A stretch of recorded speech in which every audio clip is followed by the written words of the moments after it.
he should drop the certificate from university and go and sell Kalabule. So if you have a certificate, you can't sell Kalabule, then you are mad. Let me tree here. I need money. If it's Kalabule, I'll sell to get the money. I'll do it. So then what's the point of the university? A lot of people are planning to go to school and go and look for a job.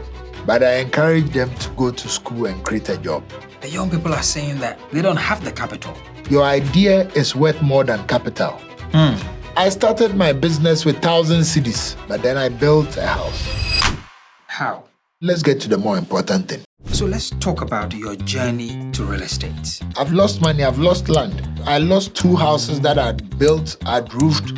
Someone took me to court for a whole year. We were going to court wasting our time. One day we went to court and I told my lawyer that this thing is draining me. You should let them take the building and go. When it comes to this real estate conversation, young people are saying that homes are not affordable enough. Because they don't have money. They should look for money. Real estate in Ghana is not going to get cheap any day. The earlier we learn it, the better. You like cheap things, But look, no but. Let's be real here. The average salary of a regular Ghanaian, it's between 1,500 to about 2,000 average. You can't do jack with that money and stop wanting real estate to be cheap. It's not going to get cheaper. It's even going to get crazier. Is making money that simple? Hey! My guest today is Mr. Ebenezer Saka Addo-Mensah. He is the CEO and founder of Saka Homes. At least that is the business most people recognize him for. But he owns other 5 businesses, which he usually does not talk about. But today, the reason you should sit through this conversation is because you are going to learn the truth, unfiltered, about business. On the 9th of September, we're doing Konnected Minds Live. And this year is happening in Kumasi, or Sekrom. So if you want to be there and, network and engage with other entrepreneurs and learn a thing or two about business, mindset, and success, the link is in the description. It's also going to be in the comments. Click on it and grab yourself a seat. Also, there are times when we send emails on our email list to our faithful audience. So if you are on the email list, please always look out for an email from myself twice a week. My name is Derek Abaite. And thank you so much for tuning in to our beautiful podcast and an awesome time we are going to have with you. How are you doing, sir? I'm doing very well. I'm alive and I feel good. You're a very chilled man. Well, I didn't start out as a chilled man. But I'm learning to take life easy because someone died yesterday, someone is dying now, someone will die tomorrow. Sometimes if you don't chill, you will miss it. Is it a conscious effort to always live in the now rather than the past and the future? It's something that I've developed in the last few years. Because I realized that most of us are only chasing. We are not taking a minute to enjoy. We should learn to enjoy our little successes. I was telling you before we came here, my mother always spoke about her pension and the things she would do during her pension. And she saved for her pension. She pensioned at 60. She died at 61. My sister and I went for the money. We chopped it. All the money she saved, all the enjoyment she deferred, she didn't live to enjoy that. So as we succeed, as we thrive, let's indulge in things that we enjoy. Let's enjoy our little wins. Because if you learn to enjoy your little wins, you'll be amazed the motivation and energy it gives you. If I take you, I want to really rewind this whole thing to the 19-year-old Ebenezer. Hey! Did you understand this concept at that time? Well, I grasped life quite early. After Achimota, I had to stay home for 2 years at the time, we who finished in 98, we were due to go to the university in 2000. So I had to stay home. Then I had the opportunity to work as a clerk at SNET. So I saw how workers woke up in the morning, caught the bus at 6, left the office at 4:30, came back on the bus, traffic in, traffic out. The whole time at work was busy. I was working in records, dirty files. It was tough. But I looked at those I worked with, the older ones, and how their lifestyle was. And I knew that's not how I wanted to live. So quickly, I started thinking about what I could do to make my life better. Also, in my time in Achimota, I was from an ordinary home, but I met kids from homes where kids turn on ACs in their bedrooms. I met kids from homes where their parents had more than 5 cars. I met kids who travel abroad for vacations, and these kids became my friends. So I had the privilege of visiting them at home, seeing their lifestyle, and that also motivated me. I realized that, hey, so there are homes that live like this. And if I do well, maybe I can also live like this. I visited some of them, their dad's workplaces, their homes, and all these formed me. So me at 19, but actually by 20, I knew entrepreneurship was what I wanted to do, and I started pursuing it. When we were going to tech, I always say this, at STC, while people were carrying their suitcases, plus my suitcase, I carried a photocopier to tech. Because I'd visited the school a few weeks before, and I realized that there were a lot of photocopies there. Then reading graphic 2 weeks later, I saw there was an auction for a photocopy. I put in a bid, I won it, and my blessed mom bought it for me. So I went to tech and started a photocopy machine along my first degree. Your mom and dad, were they entrepreneurs? No, not at all. They were the only core people who didn't do a lot of it. I always make a joke that my dad went for Sobopanka to sell and even that a kabem. My dad worked at SNET. He worked at SNET all his life. To the best of my knowledge, in living memory, he was a worker at SNET. My mom was a specialist teacher who specialized in teaching the deaf, the blind, and the handicapped. Then she later became a clinical psychologist. She worked with the non-formal education division. So she retired. Was there no pressure to become a doctor, a dentist, the regular? No. I'm lucky I had parents who believed in me. And my parents didn't really force you to do anything you didn't want to do. I was a kubolo. Right. I roam. At 15, 16, I could take trotro to visit my friends in cantonments, Osu, Kokomlemle. Like, I was independent. I could go anywhere. And I used to do business. No, some not too great business, but I used to do business. From JSS, I'll be selling things to people. I had contacts in Cantamanto. I had contacts in TS. If you wanted to sell something, if you wanted to... You were a street boy. Yeah, I was that kind of guy who could make it happen. And it's really helped me. What do you think is the difference between you at that time and the young people today? Well, I believe there are young people like me now. Okay. But the real... if I was 19 again, yeah, the way I would think and what I would do, I will be way bigger than I am now. Talk to me. What would you have done? So, I'm of the opinion that your thoughts become your reality. Okay. What you constantly think is what you become. So, I'm very careful what I think now. Because if I was 19 again, I would realize that if I dreamed just a little bit bigger, if I believed in myself just a little bit more, if I pushed just a little bit further, it would have been much bigger and much easier than it is now. At 19, you didn't have this information. No. When did you chance on this information? As I grow, I learn. Every day I learn. Okay. When I came to you now, I was on a lecture, I was listening. You will say that for a man my caliber, I have a degree, I have 3 master's degrees. What am I doing with more learning? I constantly learn because sometimes you need to unlearn. A lot of us don't unlearn, but you should understand that you need to unlearn. Because what you thought was good yesterday might not be good today. So you constantly need to learn, unlearn, and relearn.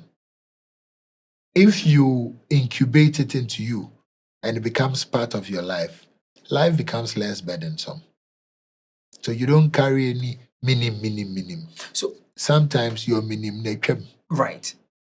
So that 19-year-old who is stuck somewhere, don't know what they're doing with their life, what are you going to tell them? I'm going to tell them that, look, we live in a developing country. There is enormous opportunity here. Okay. A lot of people are planning to go to school and go and look for a job. But I encourage them to go to school and create a job. There are a lot of opportunities. If you look at the trajectory of developed countries, you can just study them. How did the entrepreneurship start? How did people get into this? There are always little things people need. And we should understand that Rome wasn't built in a day. Entrepreneurship is tough, but it's worthwhile. I'm going to explain to you why it's worthwhile.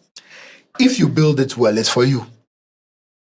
There's no sacking, there's no moodiness, there's no tomorrow he decides to fire you, you are gone. It's not you put your effort in helping him build his dream. But if you build a business, you are diligent and you build it steadily, it is yours. Who is coming to sack you? You rather employ people and they work for you and pursue the dream. If you structure it well, a time is coming, your money and people will be working for you. And you'll be sitting at home. The young people are saying that they don't have the capital. You don't need capital. I have said this and I will continue to say it. I didn't have capital. I had an idea.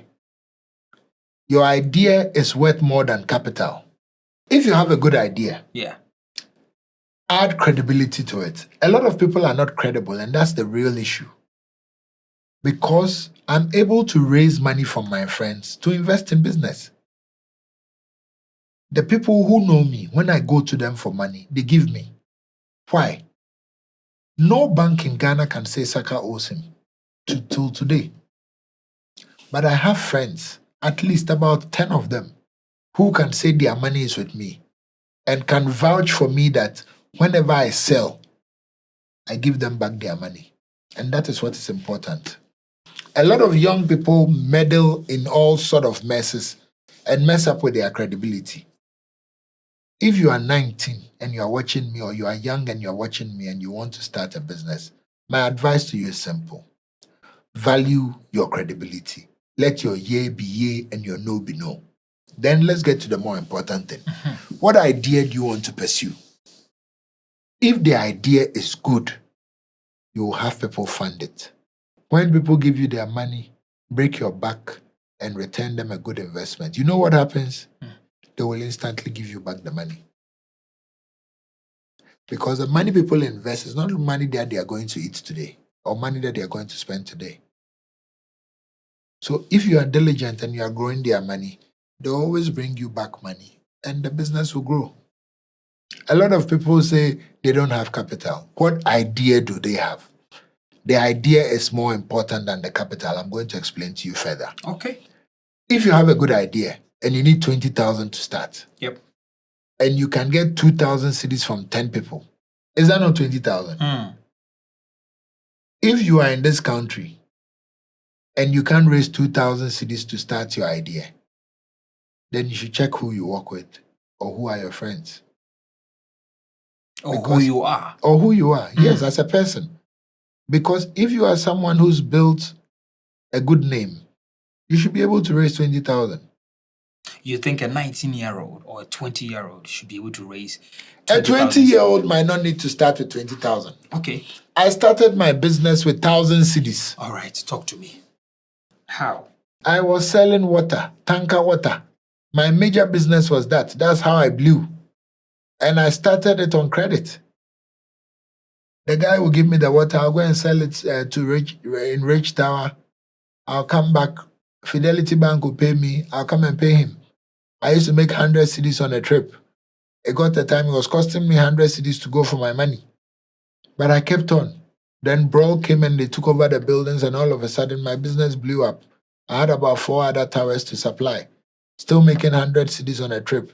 But if I do 80 trips a day, or if I do 80 trips a week, that's 8,000 cedis. So my life changed. We have to be consistent. Just don't give up. See the future. Sometimes you start a business, you are not making too much, and because of that, you want to quit.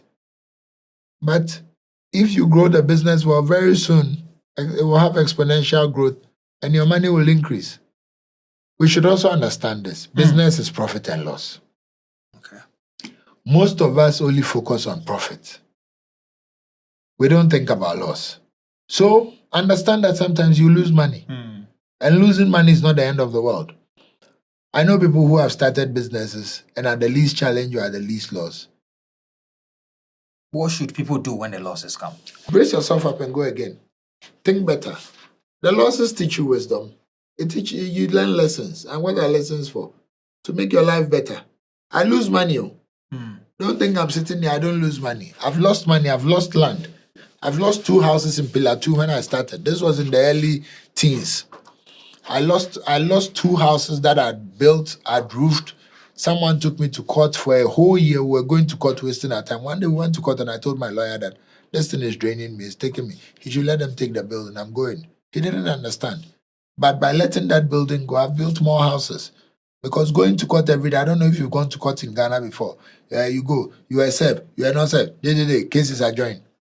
And because of that, it held me back because I wasn't moving. I was waiting to settle the matter. But once I let go of those buildings, with a little I have, I moved on to other things. And by the grace of God, look at me now. That's some of the stories that a lot of, successful people don't tell young people. We lose too. We lose. I've lost lands. Last year, I did a transaction and I lost bigly. Like I'm talking serious money. But what did I do? Quickly, I looked for other opportunities that I could do to make some quick money to show up for the cash that I'm losing. And by the grace of God, I'm on it. So don't think that we don't lose. It's risky. So there's profit and there's loss. Just make sure your profit is more than your loss. And tough times come. There was a day that I had about 5 houses sitting down. And my wife needed 1,000 cedis to go to the hospital and I didn't have the money. And I was too embarrassed to tell her I didn't have the money. So I went for a walk. A long walk. I'll come and I realize she's still at home. So I'll go again. Because I thought she would use her money and later on. But that day I learned something, that as a businessman, you shouldn't put all your money in stocks and materials. Have a little cash for emergency.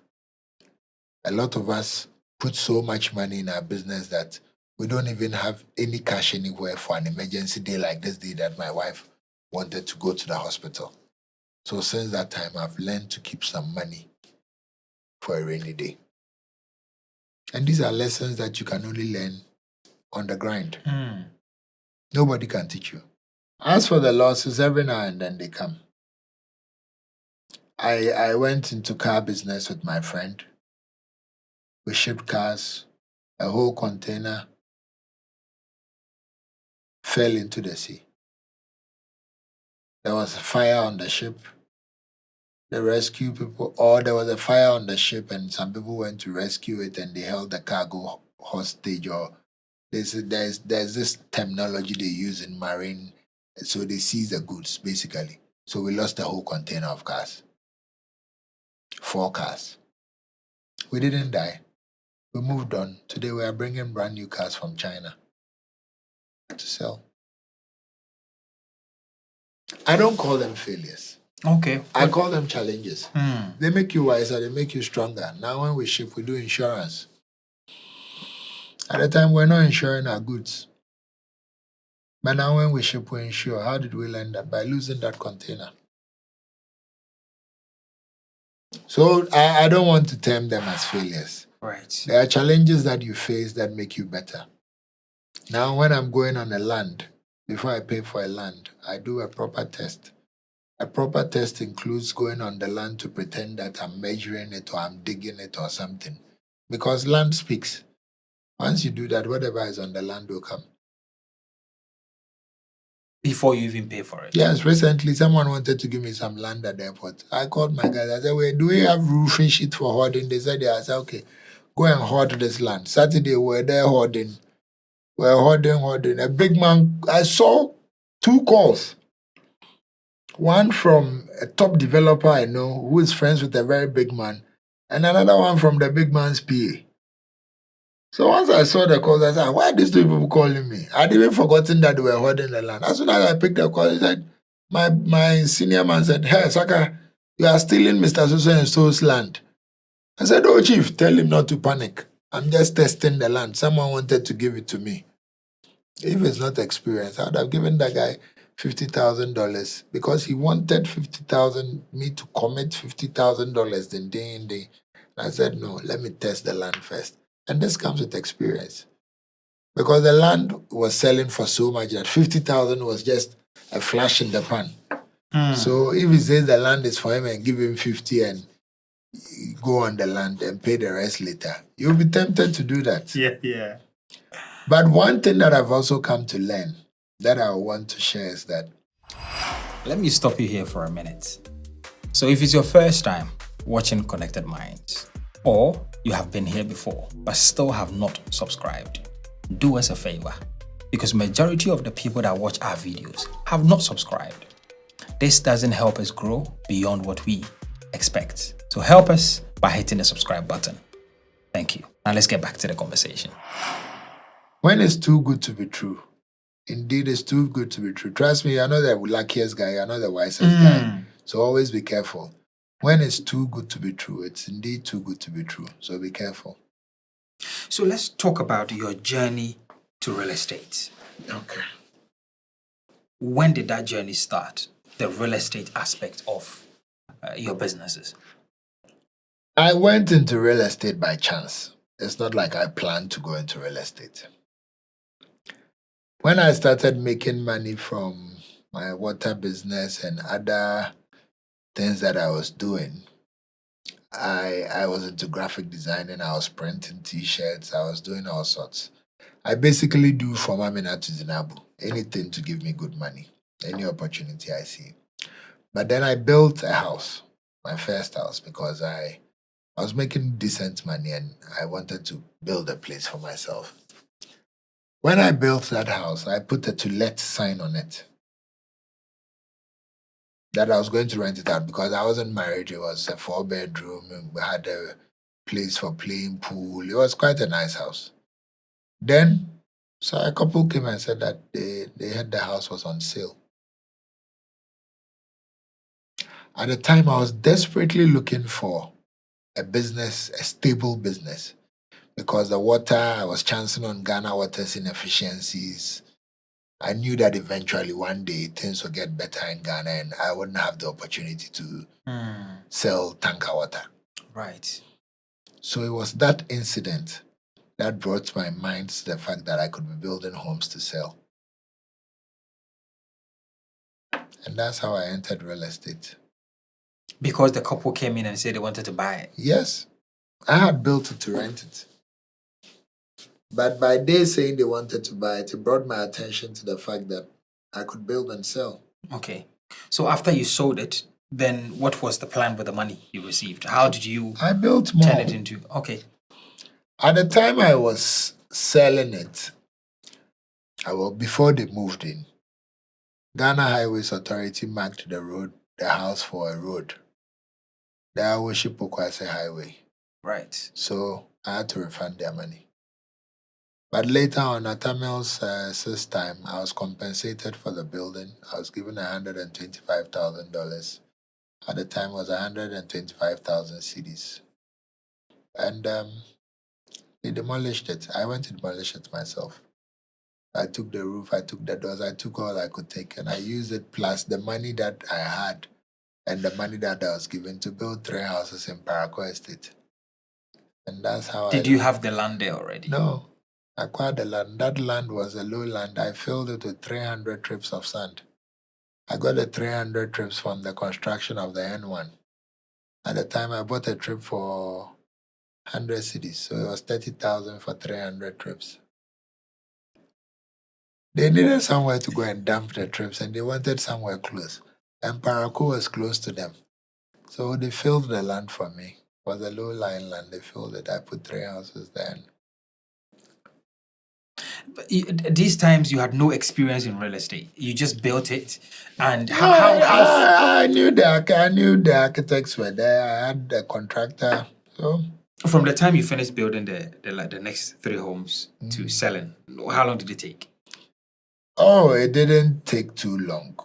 Let me say, maybe I used, because this one I was well funded, I think I used about a year to build those 3 houses. Okay. But at this time, I'd already built another house I was living in Parakou. That's an uncompleted I bought and finished. So 1 year to build those 3 houses. I sold them maybe build and finish. I sold them maybe I sold 2. Then I moved into one and sold the one that I'd already bought. And that's how I started building and selling. So now I build, I sell, I build, I sell. When it comes to this real estate conversation, young people are saying that homes are not affordable enough for them. Because they don't have money. They should look for money. The homes are not going to be cheaper. From time immemorial, real estate doesn't get cheaper anywhere in the world. Unless it's subsidized by government or a social housing.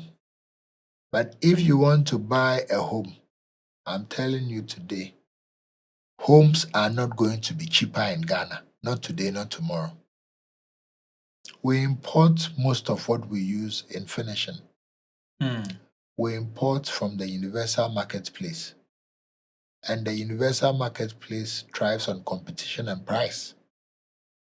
We spend hard forex to import these things.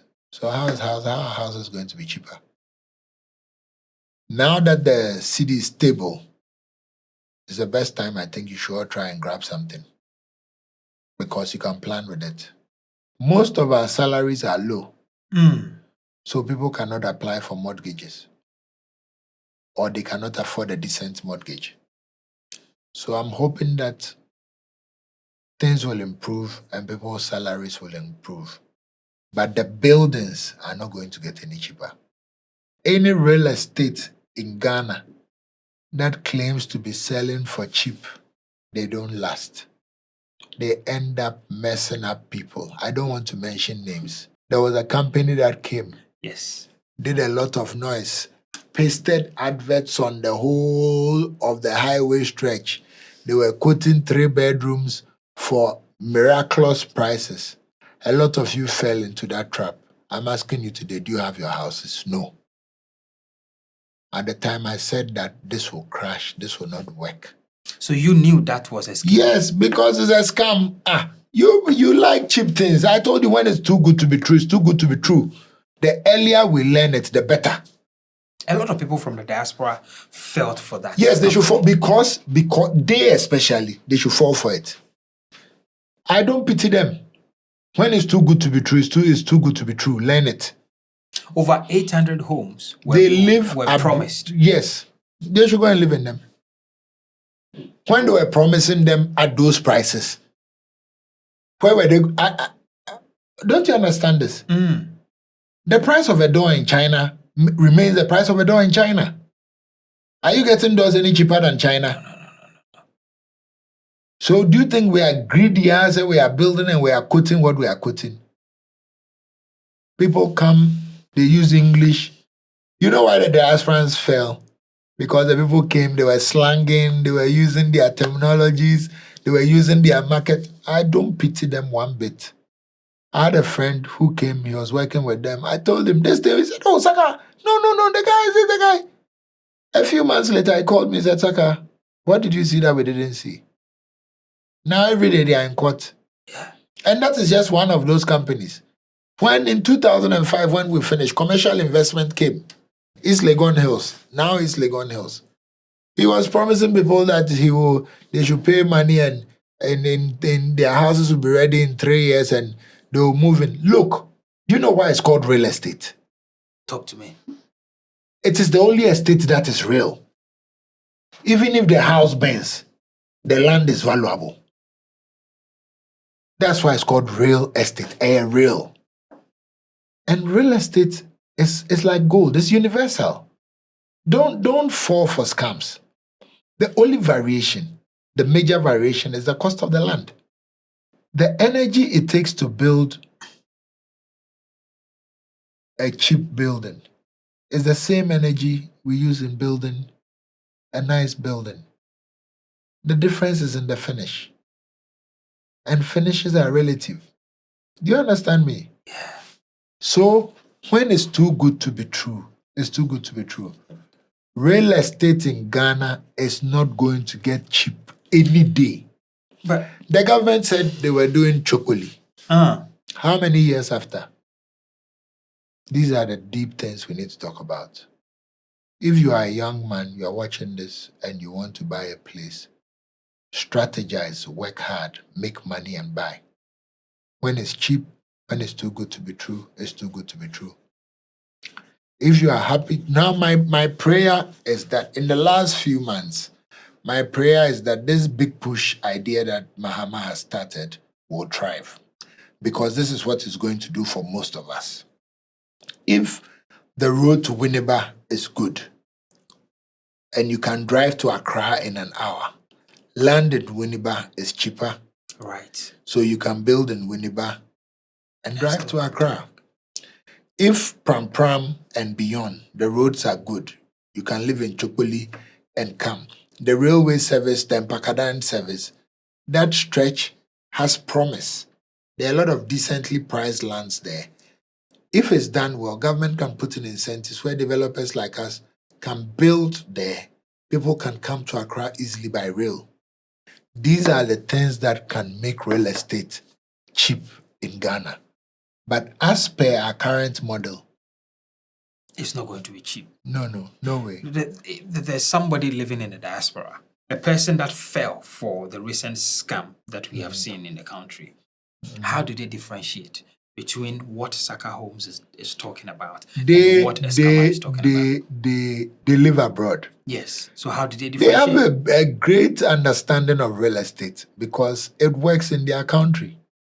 So why do they think that it should be different here? Ghana is no different from abroad. It's not? No. Information gets here in real time.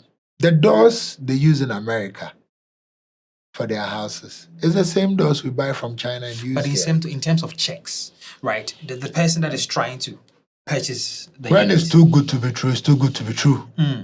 If everybody is selling at 40 and this guy says he's selling at 25, and you think that because he's selling at 25, you go for it, go. And kindly say, Bienta. Where are the 800 homes? Have you seen the development? Because you are speaking slangs and throwing English about. Then, another thing, another scam.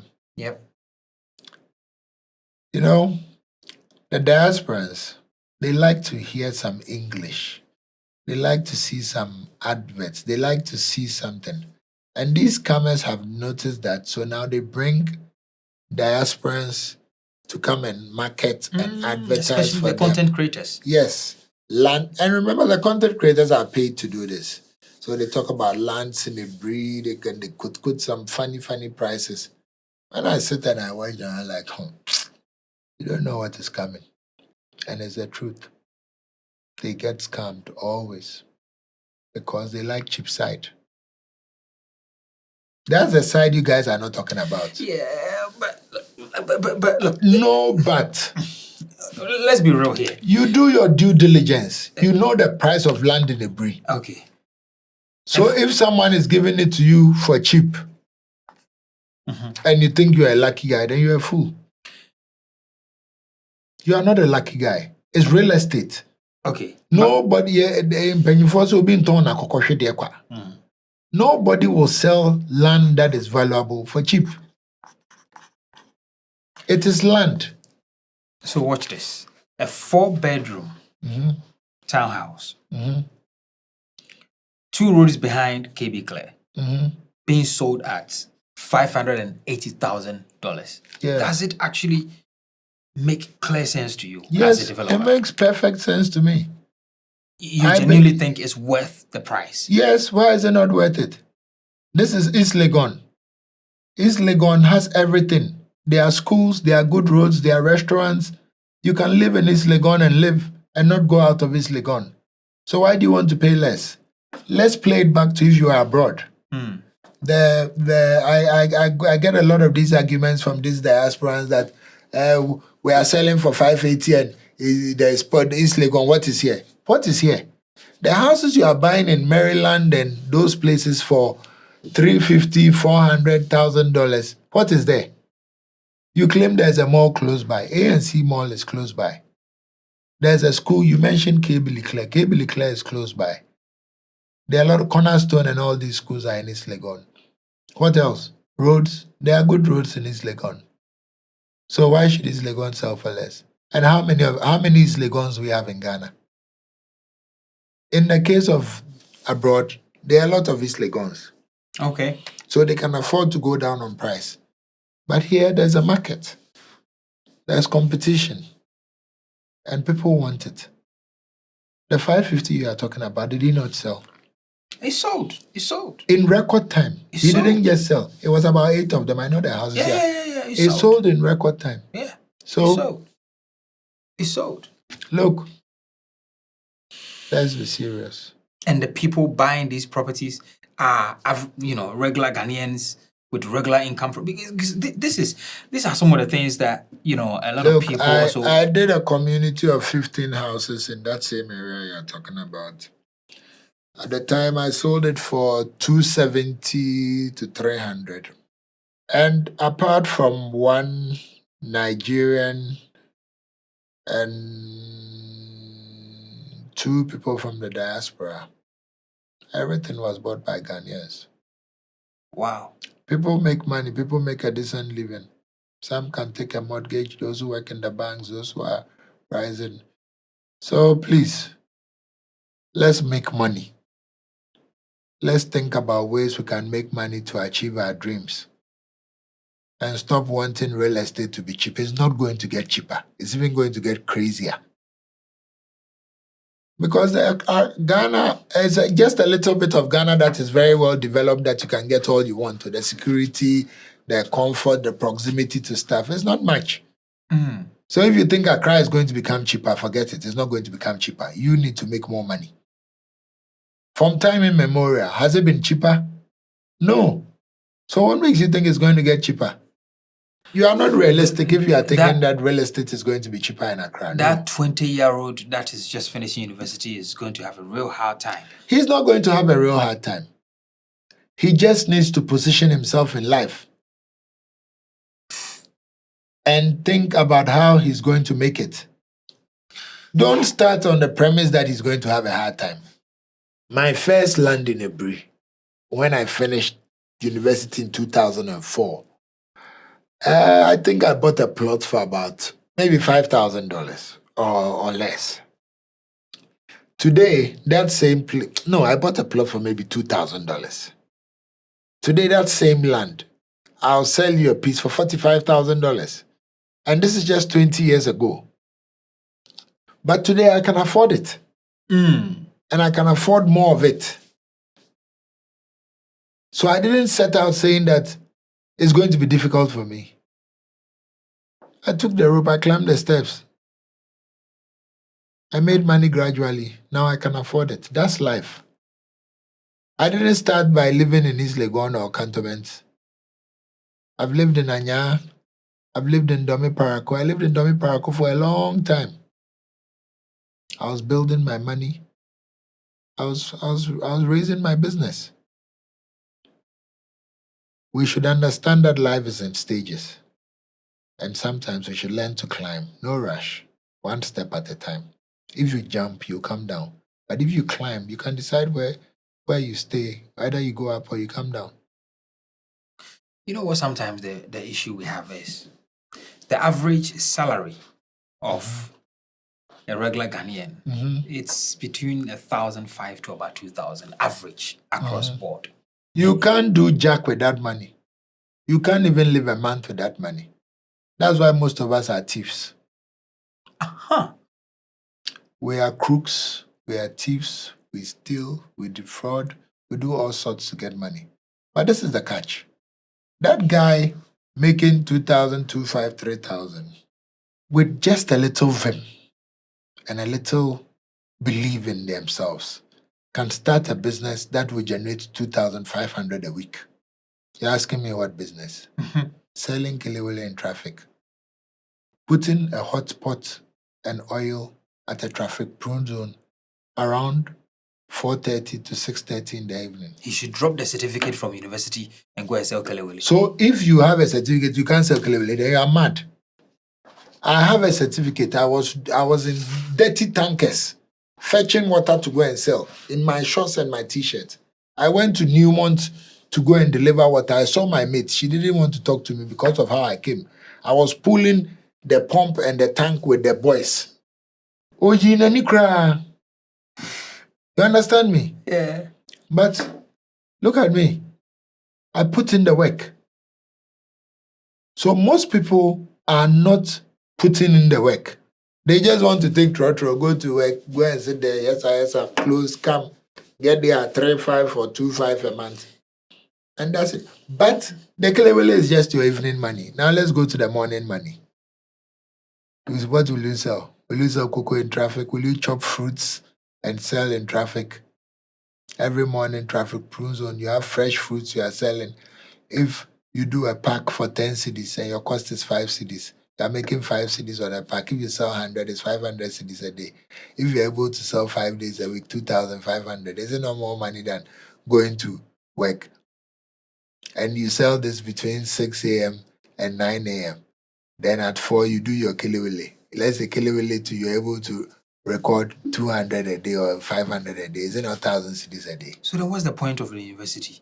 The university is to give you sense to do the Kalabule. Your Kalabule will be different. Having to go on to a place where just the packaging made you see that somebody was thinking. Has someone not made you a dress that you saw that, where the onye tailor or a designer? That is what it's universal education. That's what it's supposed to make you do. Do things better. I'm not saying you shouldn't go to school, but if you go to school, use your brain. There are people in need. They need all sorts of things. Yeah. You've gone to university. Think about it and provide it for them. Start a school, start a hospital, start a clinic. But they're saying where are they going to get the money from? You see, right, so if you have a good idea about a clinic, it's a good idea. Your focus should be on a good idea. A lot of listen today from this conversation, from this podcast. If you don't listen to anything, if you don't hear anything, I want you to focus on a good idea. Yes. If you develop a good idea, you'll be able to raise money for it. A good idea has some uniqueness. Work it and grow it. A lot of us too are not willing to start small.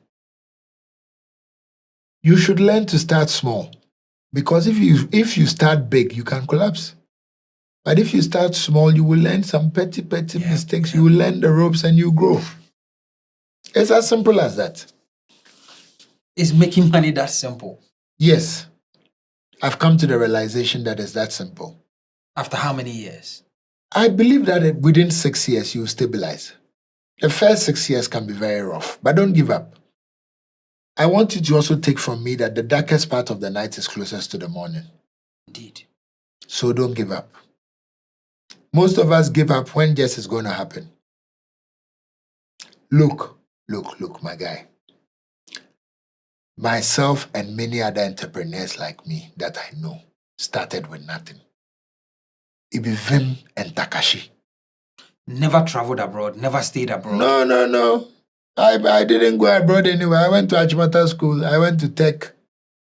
I started hustling in tech. I had a photocopy machine. I had a popcorn machine. I was buying shoes in Kantamanto to sell. I wanted money. Most people are not desperate for money, or they don't have dreams. Me, I had dreams. I'm living my dream. I wanted to travel the world. So is the school I've been to 79 countries because that was my dream. Do you know how much that cost me? And some of them I've been there more than 10 or 20 times. But it's because it's my dream. And I work and I live it. A lot of us should pursue dreams. We should do audacious dreams that push us to work and make money. If making money is your focus, like you say somebody should go and sell kelewele. I mean, I need money. If it's kelewele, I'll sell to get the money. I'll do it. I have a degree. I didn't do my degree. I didn't do my degree to be sitting in old tankers distributing water to offices. And you see the hose they use. You see how dirty it is. You see the tank. Then me, Saka Town boy, I'll be pulling it. Because I delivered water to a house once in Cantonments, and they had been waiting for the water. There had been delays, and I don't know if I should mention the woman's name. There was she had a foreign name on the phone. She sounded foreign, so I'd come to park by her house waiting for the tanker. Then the tanker came. I went to the house. Mrs. Blair Myers comes out, and she's some Ghana girl who has married an Obroni and acquired an accent. The insults and printable words she used on me for being late to deliver the water. I was just there. Sorry, ma'am. Sorry, ma'am. Sorry. From full respect, I kept my business. I got my money.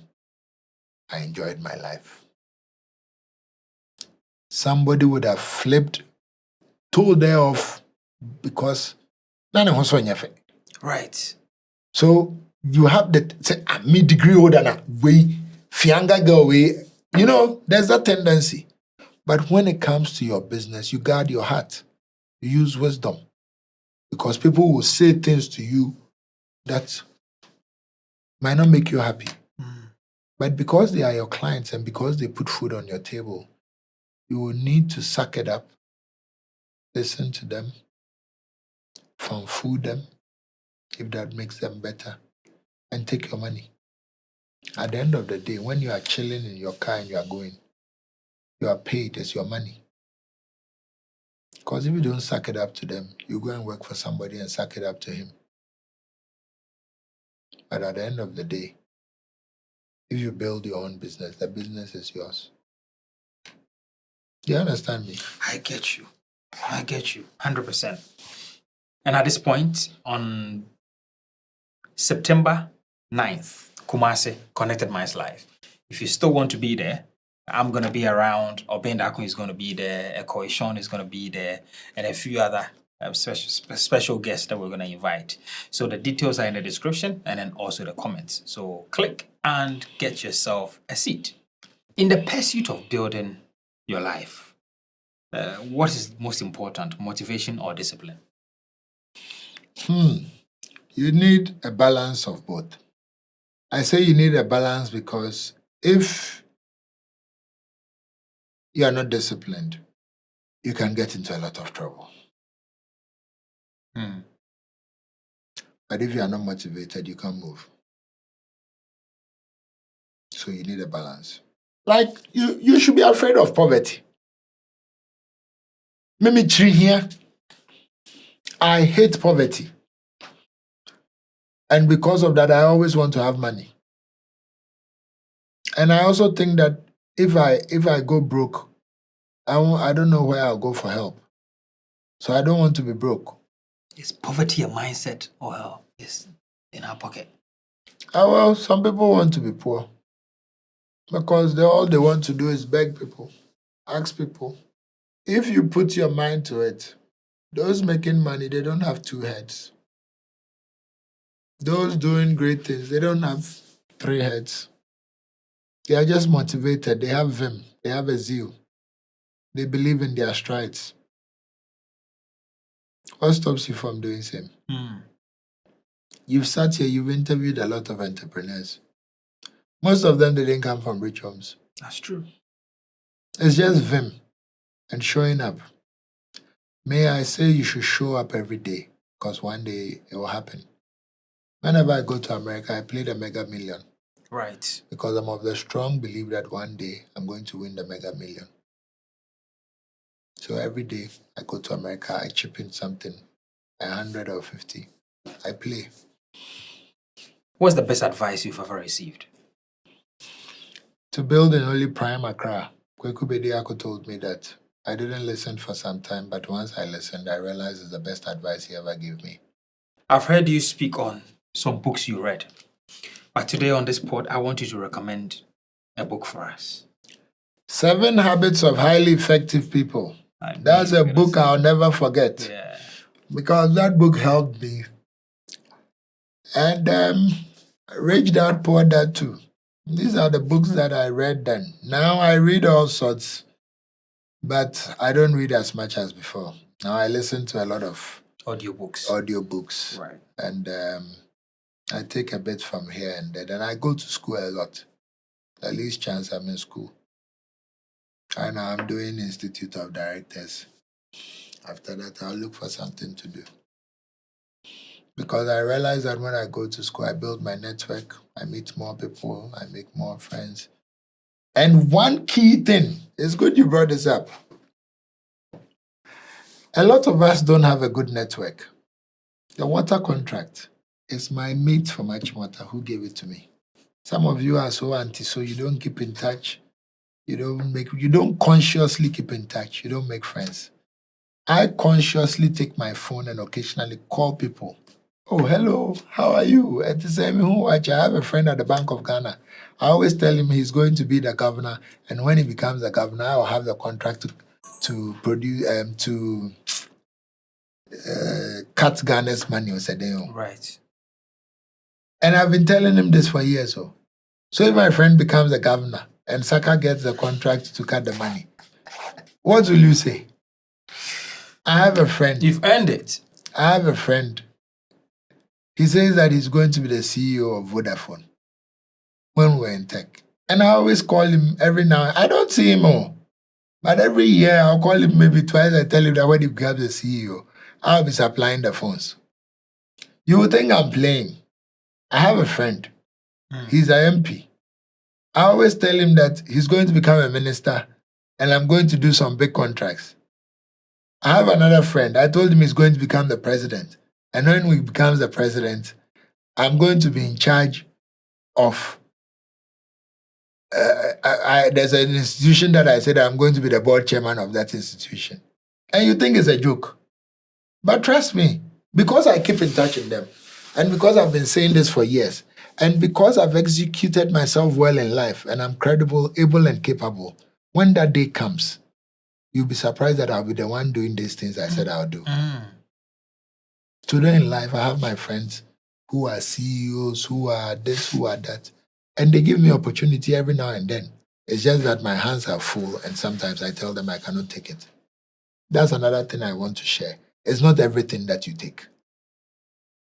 Sometimes when they bring you something and it's not your field, give it to the person whose field it is.